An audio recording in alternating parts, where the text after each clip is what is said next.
자, 10번째 썰 한번 가보도록 하겠습니다. 댓글 컨텐츠고 영상 제목. 최근 들어서 뉴스 인터뷰나 주변에서 꾸준하게 월 100만원 모으기 힘들다는 소리를 많이 들었습니다. 정말 그런가요? 라고 적어줬습니다. 100만원 모으기 힘들죠? 100만원요? 별로 없을 겁니다. 달에 50만원도 없을 거예요. 마이너스만 안 되면 다행이에요.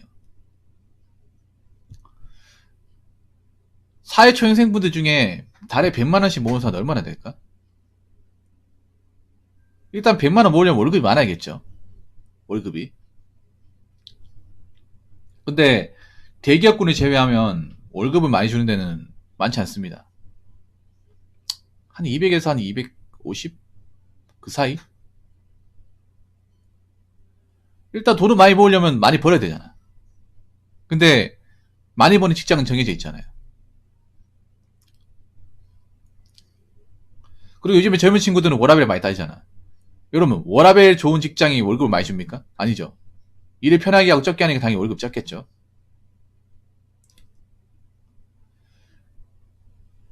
지금 한 젊은 사람들 중에 달에 100만원 이상 모은 사람 얼마나 있을까요? 남자들 솔직히 없어요. 남자들 별로 없어, 생각보다. 여자분은 정말 찾기 힘들걸요, 아마? 100만원? 특히 수도권에 살면 못 모으는 사람도 많을 거예요. 제가 장담하는데 서울에 사신 분들, 서울에 자취하는 분들 중에 아예 뭐 안 모으고 사는 사람도 꽤 많을 겁니다. 안 모으고. 그냥 생활만 가능하고 생활 유지만 하시는 분들 많을 거예요. 그게 젊을 때는 문제가 안 되겠지만 나이 먹어서 문제가 될 겁니다. 서울에서 월 100만원 모으려면 제가 봤을 때 한 세후 한 280만원, 300만원 벌어야 되거든요. 근데 그만큼 버는 사람들 얼마나 있을까요?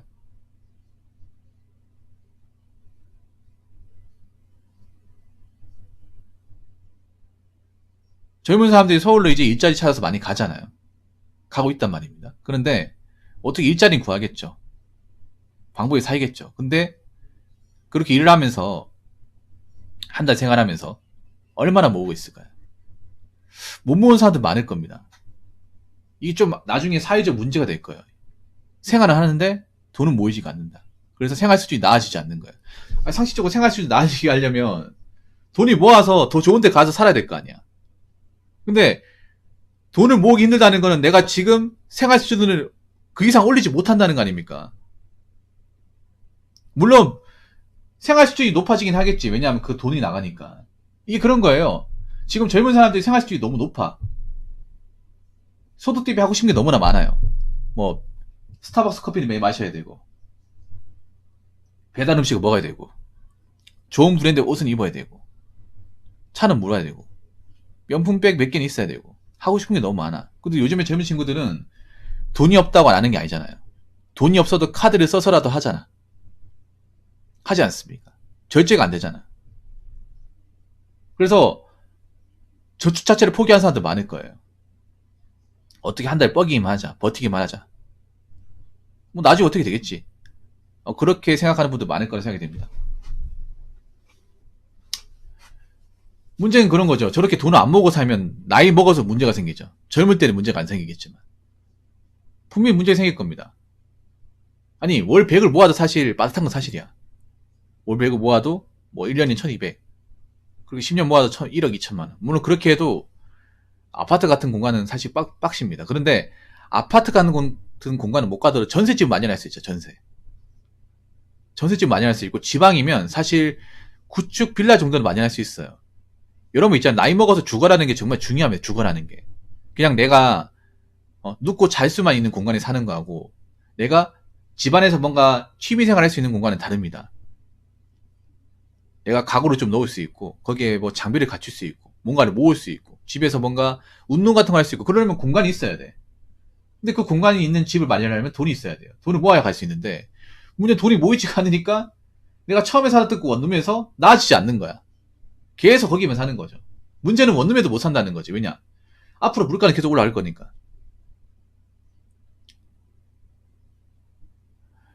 사실 돈 모아야 됩니다. 난 걱정이 돼. 아니 지금 나이 드신 분들보다 지금 친구들이 돈을 더 모아야 돼.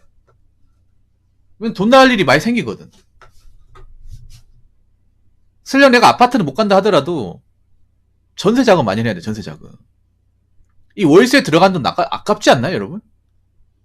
엄청 아깝지 않습니까? 아니, 서울에 지금 월세가 한 60만 원 하는데 1년이 720만 원이고 관리비까지 하면 거의 800만 원 돈이에요. 800만 원 더 되지. 한 850만 원 되지. 그걸 10년 동안 낸다고 하면 8,500만 원이야. 20년 동안 낸다고 하면 1억 7천만 원.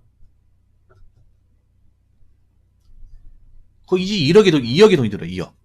이 돈 안 아까워, 여러분? 나는 몇 달만 월세 내도 정말 아까울 것 같은데. 아니, 젊어서는 내가 지금 돈이 없으니까 월세 한다 치더라도 나이 먹어서는 이 월세 안 나가도록 해야 될 거 아니에요. 거기다 월세 부담 점점 심해지는데 안 무서워요? 젊은 친구들 지금 사치 부릴 때가 아니면 돈 모아서 이 월세 생활 언젠가는 청산해야 됩니다.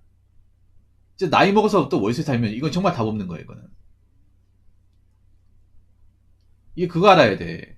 지금 내가 하고 싶은 거는 막 누리고 저축 안 하고 사는 게 중요한 게 아니라 하고 싶은 걸 좀 포기하더라도 저축을 하면서 미래를 도모해야 그래야 이 지긋지긋한 월세 생활에 탈출할 수 있는 거야. 월세 생활 탈출하고 전셋집 사는 것만 하더라도 삶의 질은 확 올라갑니다. 정말 확 올라와. 내가 다달이 집주인분들한테 내야 될 돈이 없다는 것만으로도 굉장히 행복해요, 여러분. 그런 경험을 해야 돼요. 자, 댓글 한번 읽어보도록 하겠습니다. 세상이 너무 쉽게 소비할 수 있게 되어버린 구조 때문에 지출 관리에 많이 어려움도 겪는 것 같아요. 다들 이야기 나눠보면 소비만 하려 하지 저축이나 노후는 관심 없는 게 대부분이더군요. 이게 좀 문제가 뭐냐면 젊은 친구들이 소비를 너무 쉽게 생각합니다. 쉽게 소비하죠. 왜냐? 요즘에 스마트폰이 이 소비가 굉장히 관소화되어 있습니다. 돈을 썼다는 느낌이 안 들어요. 요즘에 보면 각종 페이도 많잖아. 뭐 삼성페이, 카카오페이, 네이버페이, 뭐 토스페이도 있고 페이 많죠. 근데 이 페이를 왜 만들었을까? 기업에서 페이가 있으면 좋은 게 사실 소비자 입장에서는 좋아요. 왜냐? 간단하게 구매가 가능하니까. 제가 지갑이나 카드를 안 들고 다녀야 되거든요. 그냥 이 어플에다 등록을 시켜놓으면 너무나 결제가 쉬워요. 근데 이게 소비자한테 무조건 좋다고 생각하십니까? 아닙니다. 기업들한테 좋은 겁니다. 제가 전에 그런 얘기 했죠. 이렇게 소비 시스템을 간소하게 만들어 놓은 거는 기업들이 여러분들 돈 쓰기 쉽게 만들려고 만든 겁니다. 아니, 기업들이 뭐 좋은 게 있어가지고 몇천만 원, 몇천만 원이 아니지, 몇천억 투자하면서 이 페이란 프로그램을 만들었을까요? 그런 겁니다. 뭐냐 하면, 이 페이의 무서운 게 뭐냐 하면, 사람이 돈 썼다는 느낌을 안 들게 하는 거예요. 돈이 많이 나갔다는 느낌을 안 들게 하는 거예요. 우리가 지갑에서 현찰을 쓰는 거는 시각적으로 돈이 나가는 게 눈에 보이고, 돈이 얼마 나간지 확인할 거 아니야. 우리가 만약에 10만 원의 돈을 가지고 있어, 지갑에 있는데, 여기서 8만 원 써버리면 2만 원밖에 안 남잖아. 그러면, 내가 가지고 있는 2만 원밖에 없네? 아, 이제 아껴 써야겠다. 이 마음 가지잖아요. 각성을 하잖아요. 근데, 이런 페이 시스템의 문제가 뭐냐 하면, 10번을 쓰건 20번을 쓰건 내가 많이 썼다는 느낌을 안 가지게 돼. 그냥 터치 몇 번으로 그냥 결제가 되잖아요. 이게 무서운 거예요, 여러분. 내가 돈을 썼다는 감각을 못 느끼는 거.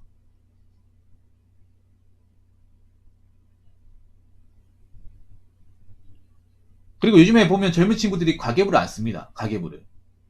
저는 개인적으로 가계부 어플 쓰는 거 좋아하지 않습니다. 가계부는 수기로 써야 돼, 수기로. 가계부 안 쓰는 사람들 진짜 많아요. 그렇다고 자기들이 돈 관리 잘하는 게 아니야. 원래도 못하는데 가계부까지 안 써버리니까 어디다 돈을 쓰는지 몰라요. 돈이 어디다 쓰는지 몰라.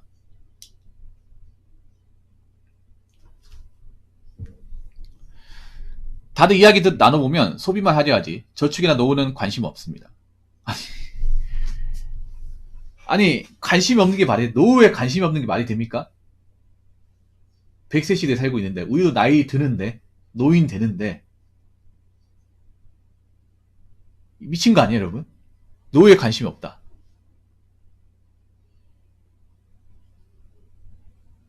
뒤가 없다는 거잖아요. 뒤가 10년 뒤가 없고 5년 뒤가 없다는 거잖아요. 저축과 노후에 관심이 없다는 거, 저축과 노후에 대비를 안 한다는 거잖아요. 그냥 현재 만족하고 현상 유지만 한다는 거잖아요. 이게 얼마나 위험한 생각인데. 그럼 나이 먹어서 어떻게 된다고요? 안 됩니다.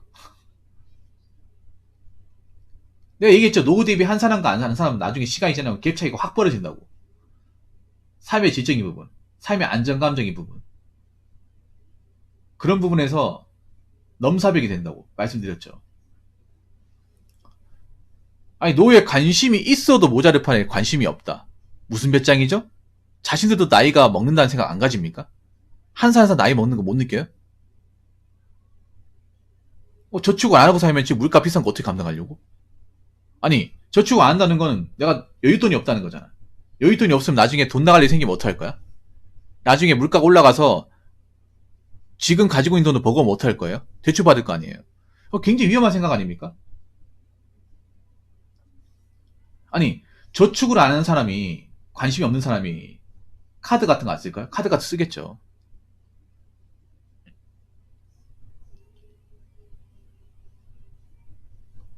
그리고 이게 뭐냐면 이게 나중에 나이가 먹어서 내가 다 감당해야 되는 거예요. 책임져야 되는 거죠. 근데 책임의 대가가 굉장히 무섭습니다, 이게.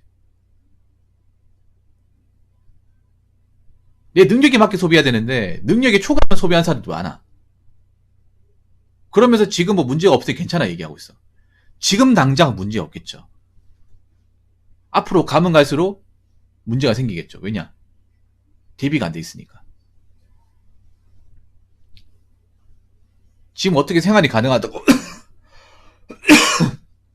안심하면 안 되는 거죠.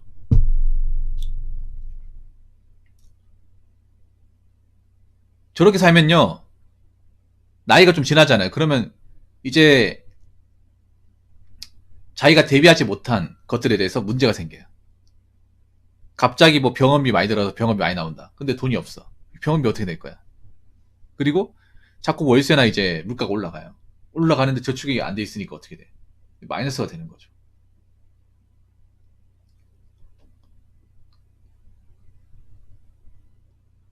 이거 좀 위험한 발상입니다. 아니, 직장을 다니는데 저축과 노후에 관심이 없다. 물론 다 그런 건 아니겠죠. 근데 이런 분들이 있어요, 진짜로. 여러분 잘 들으세요. 이제 각자 도생입니다. 대한민국 각자 도생. 각자 스스로 살기를 도모해야 돼요. 이 살기를 도모한다는 것은 누구의 도움 없이 내 스스로 먹고 사는 것을 해결하고 책임져야 된다. 그겁니다. 근데 문제는 당장 해결한다고 해서 손 놔버리면 안 돼요. 당장 해결하는 건 기본이고 나중에 어떤 일이 일어날지 모르기 때문에 대비를 해야 됩니다. 우리 직장을 평생 다닐 수 없잖아요. 지금 다니는 직장도 사정이 안 좋아져서 나가라고 할 수 있잖아. 그럼 그때 가서 어떡할 거야? 저축도 안 돼 있으면. 타들어가는 거죠. 1인 가구가 증가하고 있고 이제 각자적인 사회가 되어가고 있잖아요. 그러면 미래를 대비하는 거는 필수입니다. 필수. 왜냐? 누가 도와줄 사람이 없으니까. 내 문제는 내가 해결해야 되니까. 근데 해결하려면 아이템이 있어야 됩니다. 아이템이. RPG 게임 해봤죠, 여러분? 뭔가 퀘스트를 정복하려면 아이템이 있어야 돼. 근데 아이템을 모아놔야 돼요.